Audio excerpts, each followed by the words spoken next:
Bonjour à tous et merci d'être au rendez-vous. Alors aujourd'hui nous allons étudier les fractions et nous allons surtout voir la notion de partage. Alors partager c'est bien, on peut partager quoi? On peut partager une pizza, on peut partager un gâteau, peu importe, moi je suis gourmand, j'ai parlé de gâteau.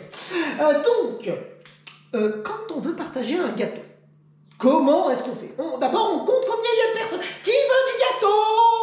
Et après, on partage le gâteau. On va prendre le cas le plus simple. Ah, il y en a 4. Yes! Alors, si on partage le gâteau, on peut le couper comme ça. On partage le gâteau. Alors, le gâteau, il peut être carré, il peut être rectangulaire, il peut être circulaire. Si jamais je partage le gâteau en 4, en fait, ce que l'on vient de faire, on vient de partager l'unité en 4. Et autrement dit, on parlera de quart. Et après, tout dépend combien est-ce qu'on en prend.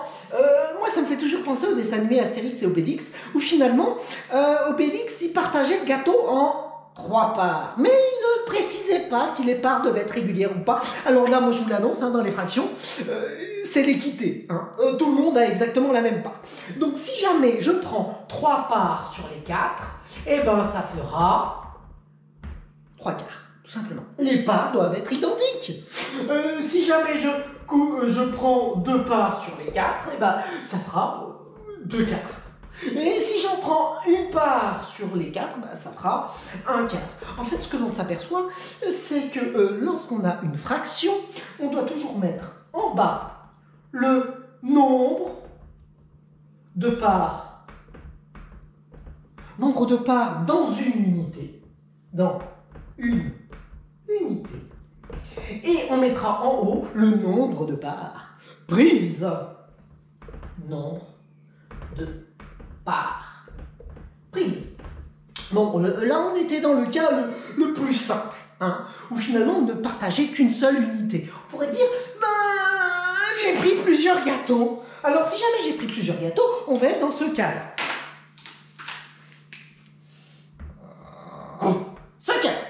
On a ici 3 gâteaux. Admettons qu'on coupe les gâteaux en... Tiens, on va les couper en 3. Crac. Les parts devraient être identiques. Donc normalement, je devrais prendre ma règle, mesurer pour que toutes les parts soient identiques. Et admettons donc, petite question que l'on va se poser. Déjà, quand on parlera de fraction, il y aura un nombre en haut, un nombre en bas. Oui, d'accord. Mais quel nombre il va y avoir en bas? Combien? Trompez pas. Nombre de parts dans une unité. D'accord, mais l'unité c'est quoi? Quand on parle d'un gâteau, l'unité c'est un gâteau. Et là, l'unité est partagée en combien? En 3. Donc, le nombre de parts dans une unité, ce sera sur 3. Et après, tout dépend de combien de parts sont données, distribuées à la classe, ou je ne sais qui. Si jamais je choisis ceci, quel nombre vais-je mettre en haut?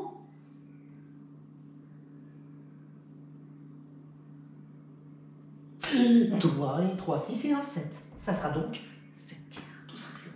Sachez une chose, c'est que ce trait de fraction, ce n'est pas une séparation. En fait, ce qu'on apprendra ensemble, c'est qu'une fraction peut être vue sous forme géométrique, c'est-à-dire sous forme de figure, comme ici, c'est géométrique, sous forme de fraction. On pourrait voir ça aussi sous forme d'une opération. Parce que finalement, une fraction, c'est une opération. Ce serait 7 divisé par 3. Voire même, on pourrait aller un petit peu plus loin. Et si jamais cette opération se termine, on pourrait voir ça sous forme d'une écriture décimale. Bon, là, il n'y a pas d'écriture décimale, parce que si jamais je fais 7 divisé par 3, calculatrice ou tête, je sais que 3 divisé par 3, ça fait 1. Donc 7 divisé par 3, ça donne 2,3, infiniment, 3. Donc c'est pour ça qu'on dit qu'il n'y a pas d'écriture décimale, parce que c'est infini. Bon, je crois qu'on a vu la base, et puis Maintenant, on va passer aux exercices et aux applications. À bientôt!